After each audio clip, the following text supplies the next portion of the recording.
Welcome to Beyond the Huddle, a Central Arkansas FCA podcast where faith meets competition. Join host Josh Adair and Zach Rose as they dive into real stories from athletes, coaches, and leaders making an eternal impact through sports. Each episode brings powerful conversations on faith, leadership, and living boldly for Christ in every field of play and walk of life.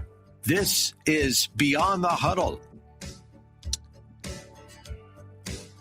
Well, welcome to Beyond the Huddle, the Central Arkansas FCA podcast where faith meets competition.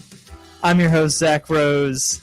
We're back at it again, fresh off the FCA camp. Super excited to be back. Usually I have a co-host, and his name is Josh.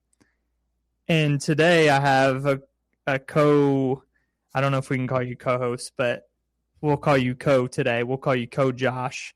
We've got another Josh on here.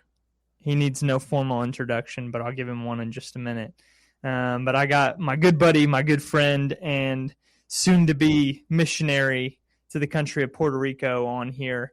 So we'll dive into Josh's story in a second. I do want to tell all the faithful listeners who are curious about FCA camp and how that went. It was a great week. We just finished up. I got back yesterday from FCA camp, and man, awesome time. I loved junior high camp was really cool for me. Jason Curry spoke. He's a traveling speaker, goes around to a lot of different camps, and he really encouraged those students not to just change their lives in the moment when camp is all great and the height of the emotion is there, but to give them structure to then go live out their lives for Christ whenever they get home, because we know that it's more than just conversion. It's a lifelong following of Jesus through discipleship. So that was super great. The competitions went great. The weather stayed pretty cool for us throughout the week, but many students giving their life to Christ for the first time. And we believe that through the structure that we have with college athletes being able to invest into the lives of junior high and high school students, and also give them some accountability after they leave FCA camp, that it's a really good structure for us to be able to continue discipleship as those kids get plugged into their local churches, plugged into the local body of Christ to be able to further their relationship with Jesus. So it was a great week. I'm sure we'll talk about that more in future episodes, and super excited to just continue to see the change throughout the school year and beyond. But we got to get into today's guest. He's a man that I don't even know how to describe you, but really cool guy. I've gotten to know Josh really over the last, it's been 3 years or so. Josh and I went to Evangel University together, and he's a former Henderson State standout. And he's got a pretty cool story of how the Lord's using him. So without further ado, the audience is going to start clapping after I say this. But Josh Mason, everyone. Okay, I'm just kidding. There's no audience, but welcome in, man. Tell us a little bit about yourself. Tell us your name. Josh. Tell us what grade you're in and where you go to school. Wow, Zach, thank you for that introduction. My name is Josh. I'm no longer in school. I've been working at Convoy of Hope in Springfield for 2 years. What was the last question? I don't know. I'm going to be honest. I didn't hear the first little part. I just got Convoy of Hope, but that's all we really need to know right now. Do I get connection? You're not in school. Nope. You're not in school currently, and you're graduated. So I'll give you some better questions here. Tell us a little bit about your upbringing, where you're from. You'll share in a second, but your high school breeds some really good athletes. I mean, there's an offensive lineman that's playing for the Miami Hurricanes right now. 5-star. He's the best offensive lineman in the country, and he came out of your whereabouts in small town Missouri. So tell us a little bit about your upbringing, where you're from, what high school you went to, and a little bit of like your early moments of using athletics, getting involved in athletics, and kind of some of your early testimony. All right, I'll try my best. Nixa, Missouri, best suburb of Springfield, Missouri that there is, just south. Yeah, a lot of athletes started coming out of there and doing good things right after I left. So, is that you implying that you're the one who started the trend of good things happening, or whoever was first after me, I think, started it. Okay. So you were the end of the bad run of athletes. Right. Okay. It was pretty mediocre until I left. Yeah. Nixa was pretty good at basketball as long as I can remember. Major basketball school in the area until I would say I got to high school, and then it started shifting to a pretty good football school too, and now we got some well-rounded sports programs coming out. My experience, I think my parents didn't play basketball. Nobody's athletic really in my family. My cousin played at Nixa on a really good team.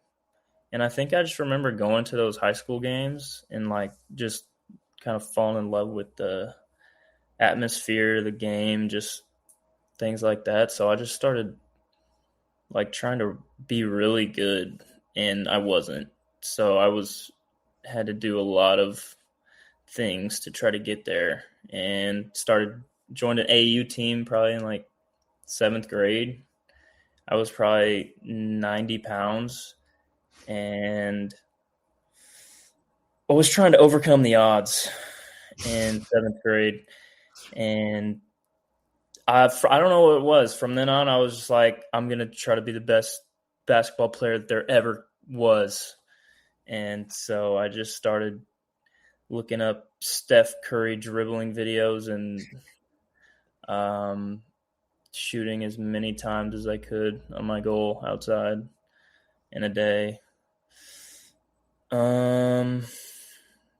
Went through 7th, 8th grade being like 5 foot tall. Then I got to – so I didn't play much in junior high, maybe a little more in 8th grade. And then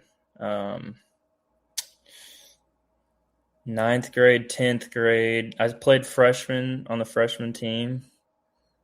10th grade, I played mostly JV. And then I grew to like 6'1" from like 5'7" into junior year. And then I started playing a lot more. Things were getting more serious, so I started trying to starting to go to colleges and talk to them and see where I could play next. Coming off, I had a hip injury. I think I was growing too fast. I think so too. That's like a Wembanyama level growth spurt you hit. Yeah, I'm still waiting for You're about his size now, aren't you? You've been growing ever since, huh? Yeah, I'm about touching the sky now. No, he's not real. I'm not that crazy. Yeah. Yeah. Let me try to wrap this up. Where was I? You were getting looked at from colleges. Yeah. So I started like my junior year. I started this tournament. Like first time I was playing like a lot in varsity at Nixa my junior year. First tournament. Played 3 games. I did pretty well, and then missed like the next 18 games because of my hip injury. So that sucked. Then I went to the doctor. They didn't really know what was wrong with me. Started going on some visits that summer because I was like thinking I'm behind. I didn't really have enough time to prove myself. So I'm doing these camps, one of them being Henderson State. So I'm going out there, trying to get my name out there because I feel like I'm late to the game. End up getting like a offer from them after going down there a couple more times. And yeah, that's how that happened. Yeah. So early in your career, trying to figure it out, but you knew you wanted to be really great at basketball. How do you feel like your perspective growing up, like just being consumed by basketball? Do you feel like that was very much like your identity and what you put your like value and worth in early on? And then like a follow-up question to that would be, when do you feel like you really stepped into a relationship with God, and how did that impact the way that you played sports? Yes. So trying to give context for that. So now you know how the years work. I was pretty much only focused on basketball through that time where I mentioned I started caring about it. I pretty much cared about nothing else. I just got locked into, this is what I want to do. This is how I'm going to find my worth and my purpose through being really good at this game. Because I looked up to other people who played it well. And so that's pretty much the only thing I cared about until I got to college. So all through my high school years, if I was playing well, I was feeling good. And if I wasn't playing well the night before or that week, then I probably wasn't going to say much of anything to anybody, just because it pretty much destroyed me. And I start overthinking, getting in my head, this is going to take away this opportunity. I'm not going to be able to do this.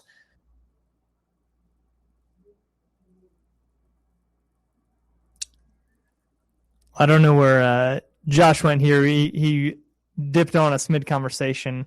We'll get him back here in just a second. But yeah, it's cool to see some of Josh's story, and we'll talk about it here more in a second. But for athletes out there in your faith journey, I think a lot of times the reason I asked that question to him, and we'll kind of hear more about where he's at now.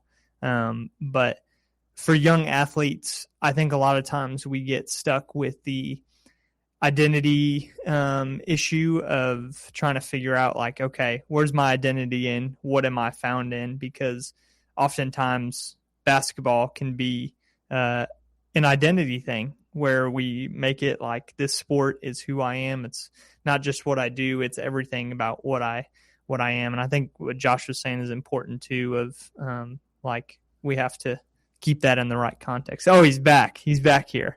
I was teaching a good word off of what you were saying. Just making, there we go. Yep. He's back now. You were talking about Henderson and your identity being in basketball. Can you hear me, Josh? He still can't hear me. That's okay.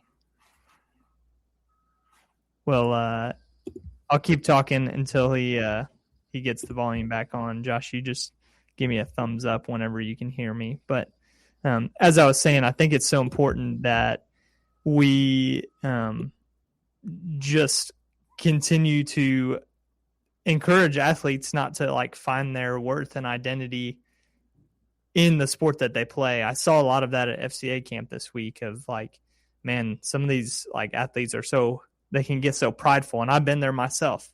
Like Josh would say he's probably been there himself too.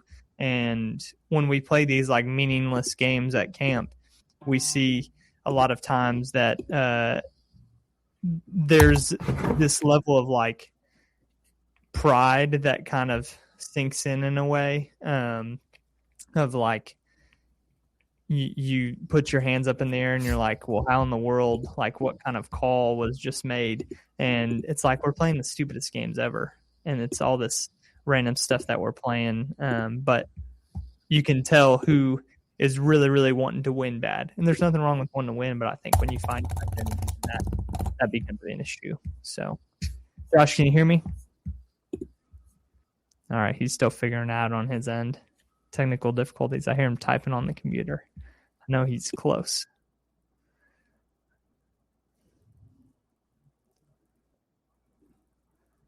Hello?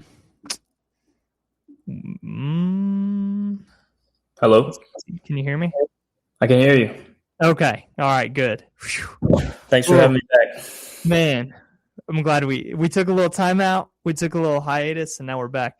Man, I was trying to describe to the folks about a lot of our athletes today and how they find their identity in everything but Christ. And it sounded like that was a lot of your story too, of just like the game consuming you, where it's like emotionally you're like so tied up with how your performance is that you can't like see anything past that. Like you were in the middle of a thought. Continue with kind of what you were sharing about that, or even go on to where you found Christ and how that kind of changed your perspective as an athlete.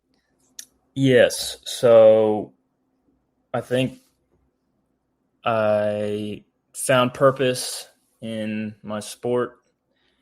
And I think just the amount of effort I gave to it, I don't know if it was just a product of it or something that was from the beginning, but I definitely found myself in high school caring about pretty much nothing else except for my performance. I grew up in church, went to a mega church out here, pretty much walked in and walked out every week. Never got involved in the youth group. I went to youth service, never met the youth pastor. There's like 3,000 kids there. I don't even remember the names of anybody there. I went there every week.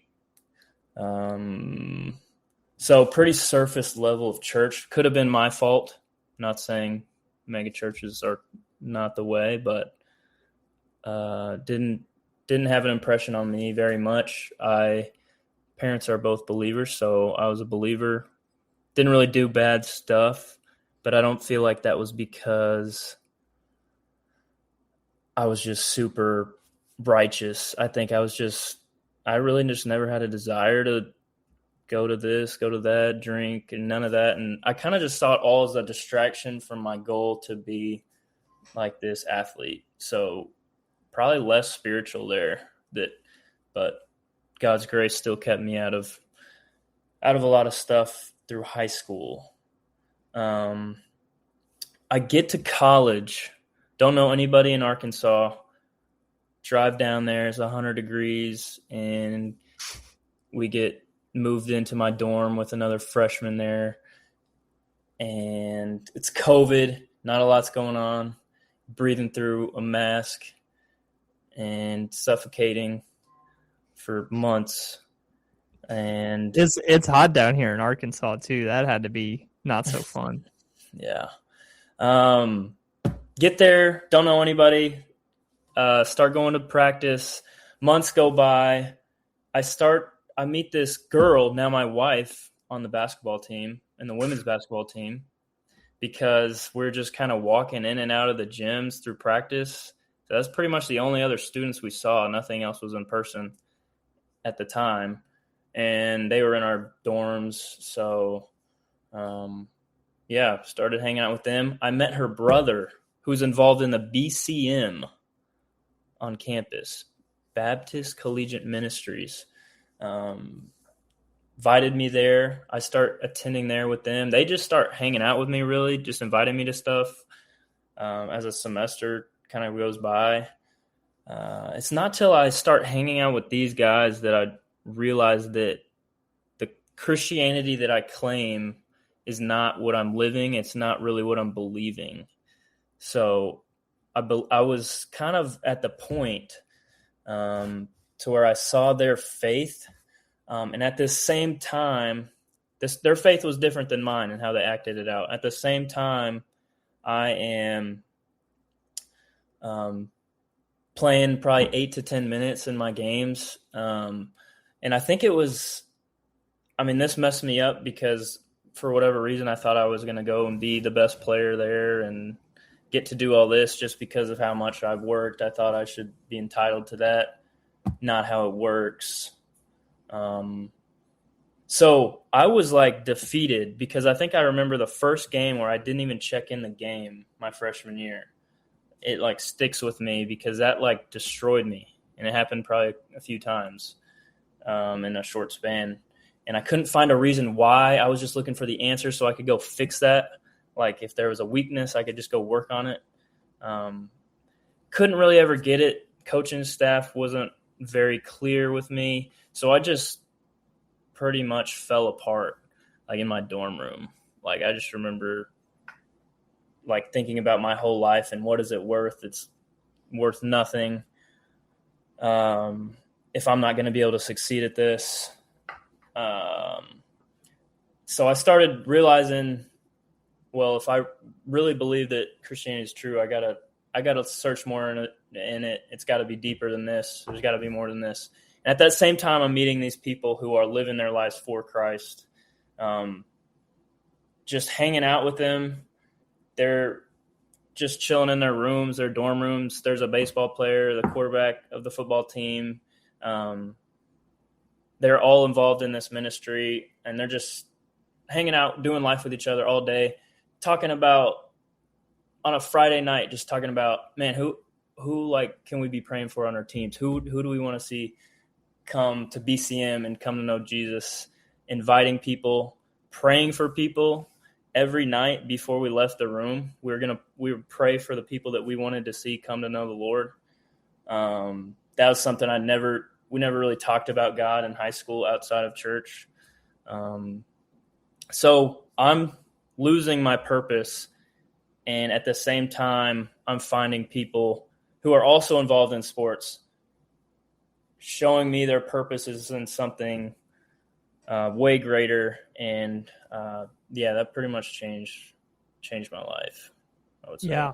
You talk about like having that moment or that time where you realize, man, this is not going the way that I planned it to. And like, it wasn't for lack of like putting in the work. It was just for the simple fact that like sometimes you don't get what you want, and you can work as hard as you want for a goal, but it doesn't always mean it's going to pan out the way that you want to. For a lot of athletes, I think they get to that point where it's like, but I've worked so hard for this. I've like poured my everything into this. So why am I not seeing the results?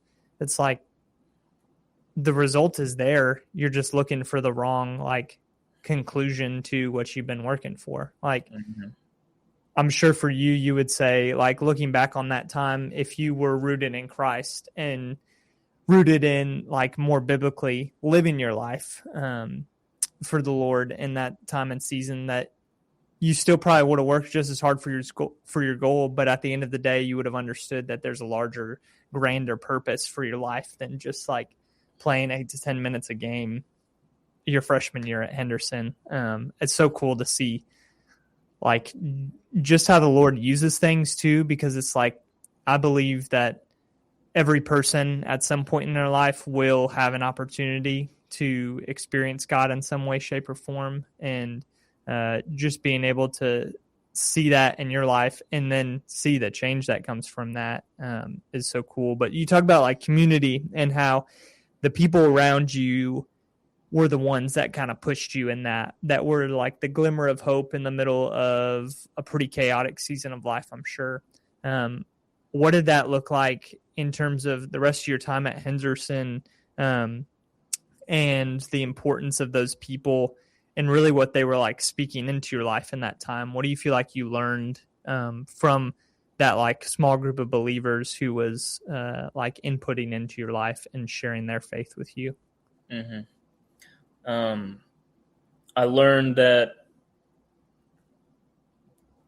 Christianity wasn't just something you did one day of the week. It wasn't just something you believed or identified with, but it affected every part of your life if you were pursuing it the right way. And so I began to imitate them. I was basically trying to be a disciple of them. I was seeing how they were acting. I wanted what they had, so I started doing what they were doing. And I joined the leadership of the BCM as they were all in that as well, and got in a discipleship group with one of the leadership at BCM, met with him every week. He taught me how to read the Bible and pray. So I started doing that every day, and they taught me how to share the gospel on campus. So we went out, just started talking to people, sharing our faith. Learned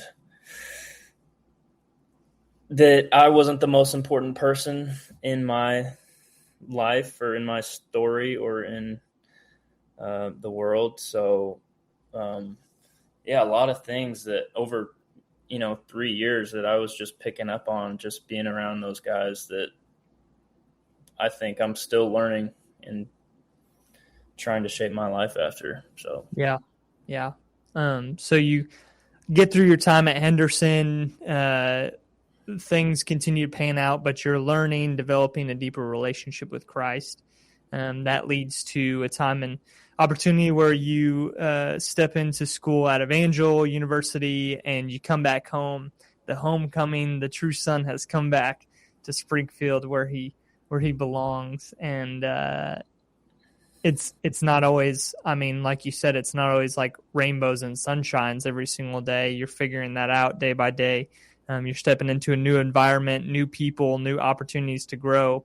You're also stepping into a private school atmosphere where there's already some integrated faith into what's happening, but you're still interacting with athletes who maybe have come to the school because they just want to come play ball, like similar to you, like they just came because they got recruited, this or that. Maybe they're a believer and an understander of who God is, but not fully a disciple of him. So you step into your time at Evangel and you're seeing your teammates, and that leads you to starting some discipleship groups within the team. Walk us through that a little bit. Like, you get to a new school, and one of the first things you want to do on the basketball team you see as a need is to start a Bible study.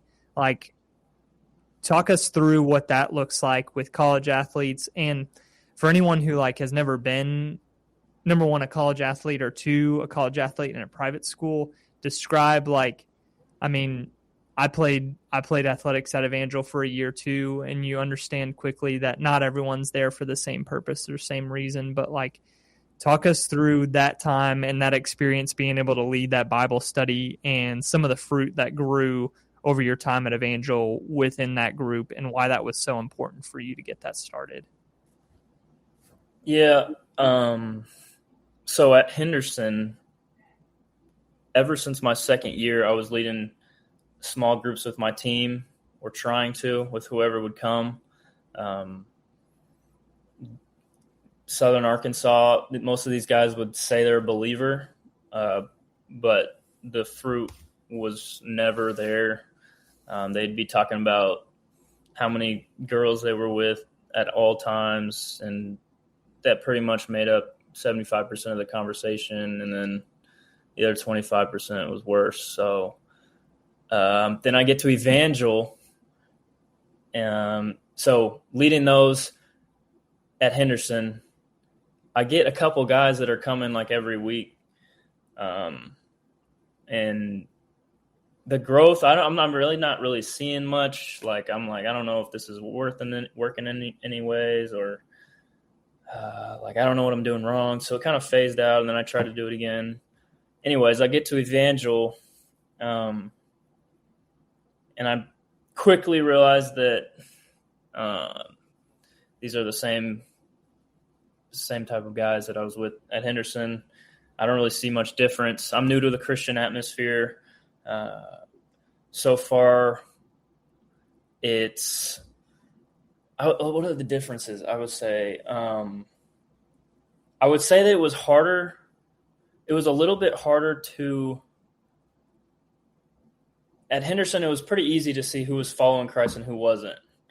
You kind of had to choose one way. If you didn't choose Christianity, then it was going to be evident what you were doing at Henderson. Yeah. And the college life. At Evangel, I couldn't really tell. It was pretty gray. Like people were talking one way, they were talking this way, and then they were, showing up for chapel. Then they were, gossiping, and it was a lot of mix, smoking still. So I was confused. But the more time I spent, it was just like, well, these guys have to it's just like the cool thing to do was to be Christian. Like, it wasn't the outcast as my last school. Everyone was kind of trying to do it, but I feel like there was never a point where they had to choose one way or the other. A lot of people feel like they were stuck in the middle of making a decision. And where am I going to live? Where am I going to choose to put my hope in? So I felt a lot of people in a limbo. Basketball team was pretty much just a group of some, Christian guys that grew up in church, some guys that maybe grew up in the South but didn't know the gospel, couldn't tell you what it was. So I started Bible study. We start talking about the gospel. This is like the third Bible study. We're probably going through Matthew. And then I'm like, because I'm kind of expecting that these guys see him in chapel every week.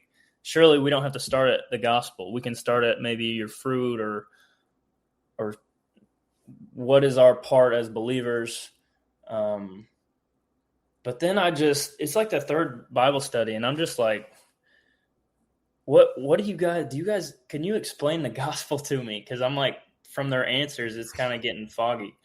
And then no one says anything. I'm just waiting for someone to answer. And then this one guy who'd been there 2 years already says, like, the type of music, like, is that what you're talking about? Like gospel music? And so then it was like, dang, like, we're really back here, square one. So we start going back through, we're saved by grace through faith, taking them to that verse. And yeah, so we started at level 1. So it was really interesting, the transition I made from public school to private school. The need is there. The need is there for disciple making.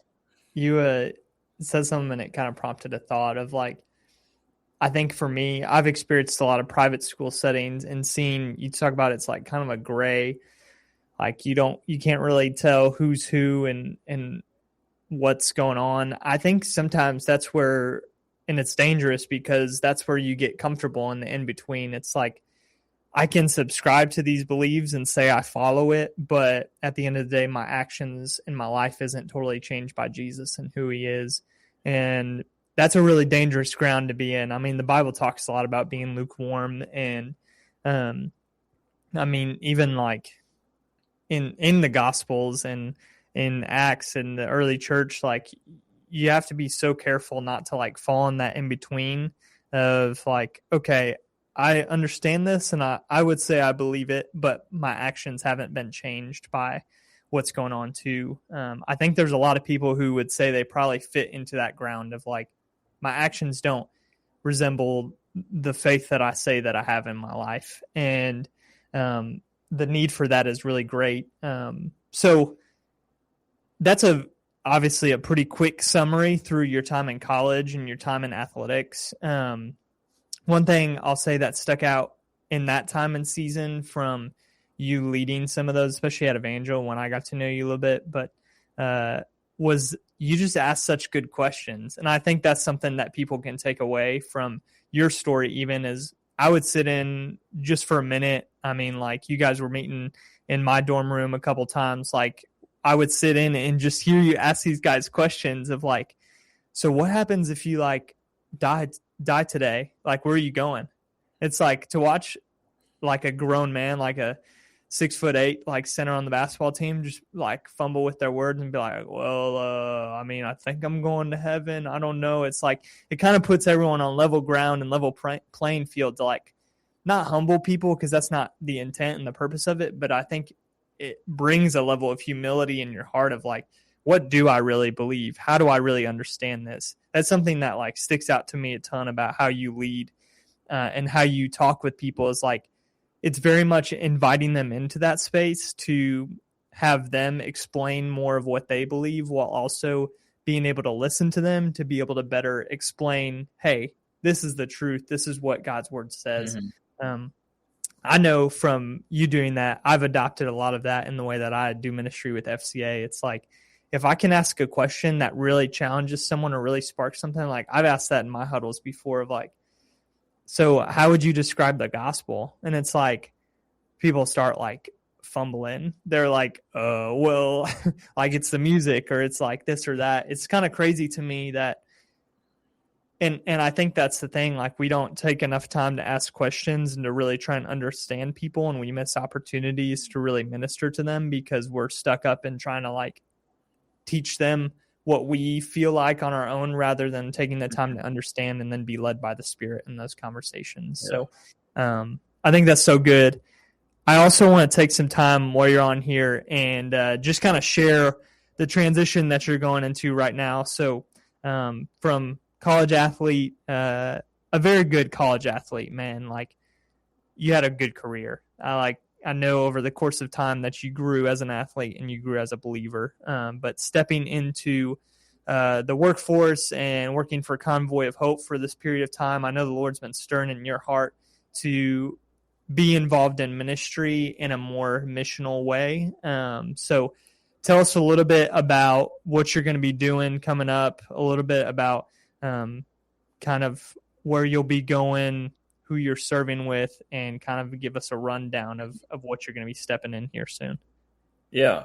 I think because so much of what I took on was community and living with people, doing life with people on basketball teams and seeing fruit of how people's lives were changing, how my life changed. I think leads me to where I'm going now. An organization, enemy of FCA, Athletes in Action. It's also a sports outreach ministry. So we're not enemies, by the way. Let's make that clear. Yeah, well, we're competitors together in Christ. Well, it is, yeah, competitors. Yeah. So it gets confusing, but we are working together. It does sometimes, doesn't it? That's the murky water we're in now. Yeah. Yeah. Sorry, continue. You're good.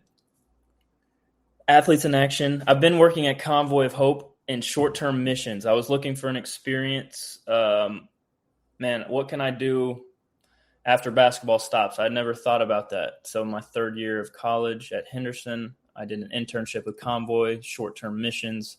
It's like, this is cool. Maybe I'll try this.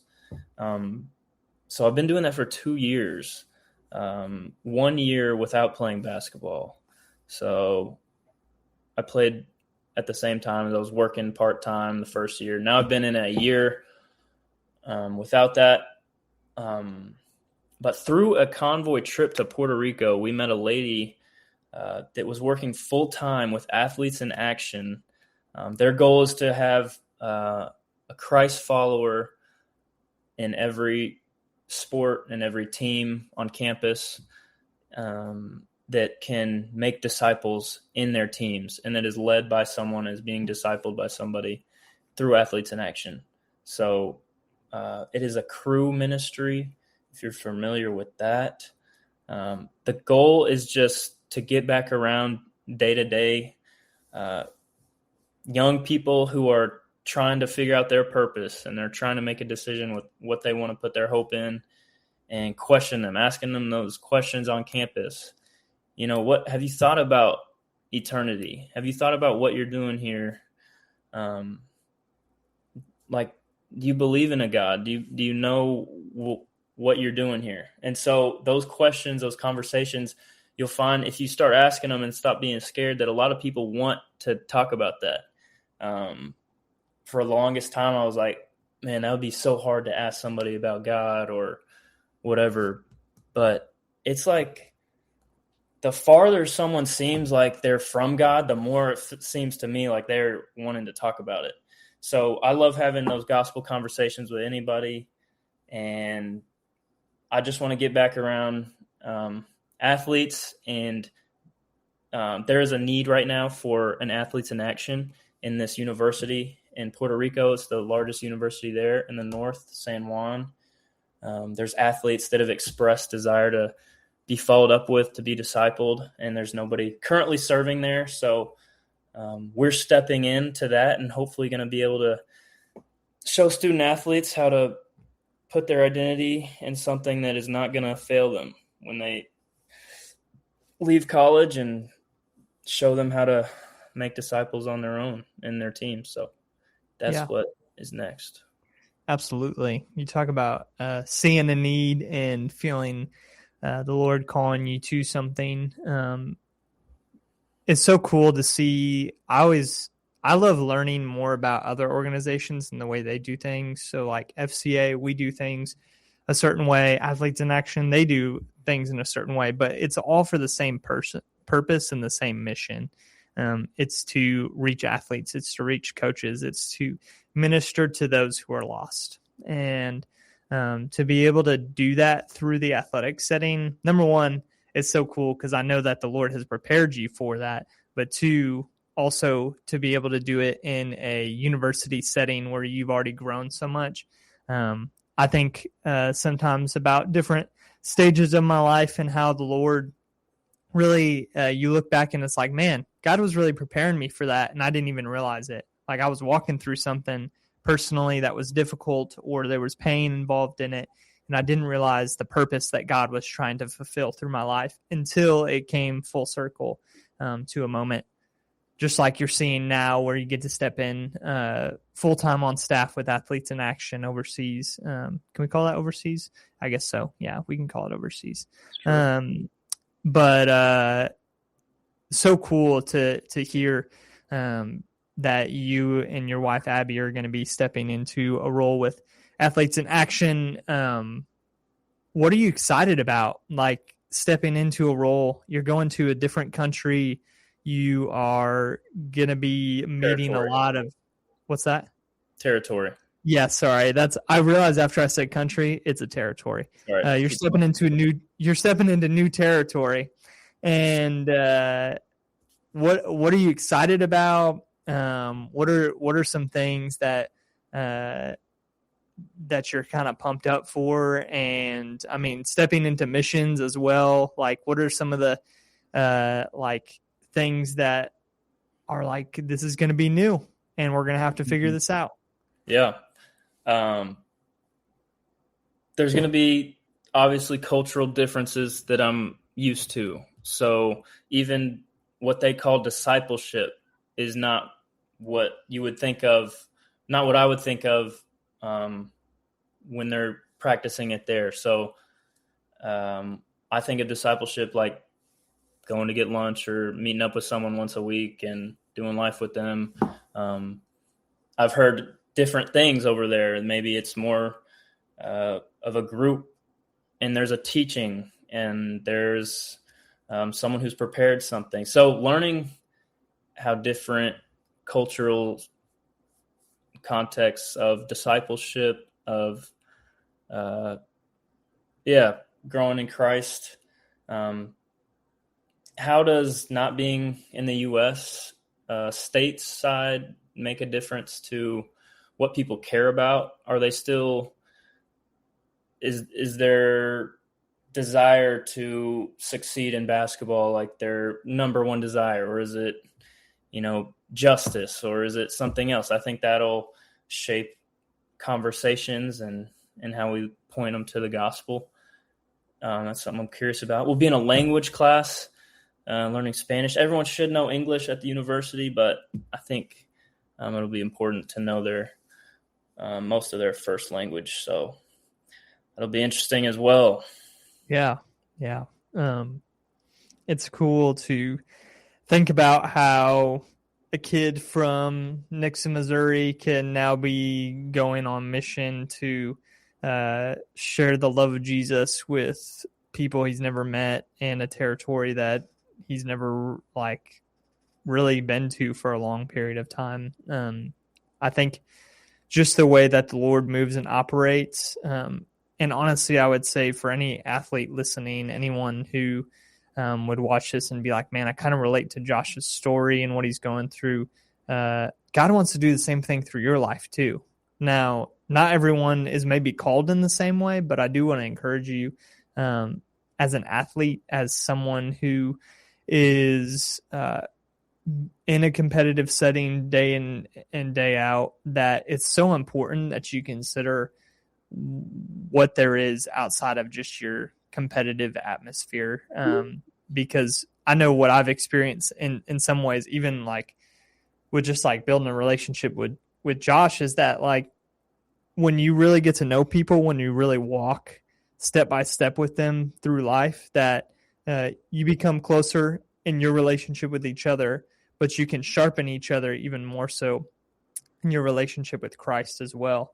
And it's so cool, just the relational aspect of that. I think sometimes we can get so caught up in all the different like events and structures and things that we're trying to build. And those things are really important too. I think when you're overseeing larger scale discipleship, and I believe that there's heart change and everything like that.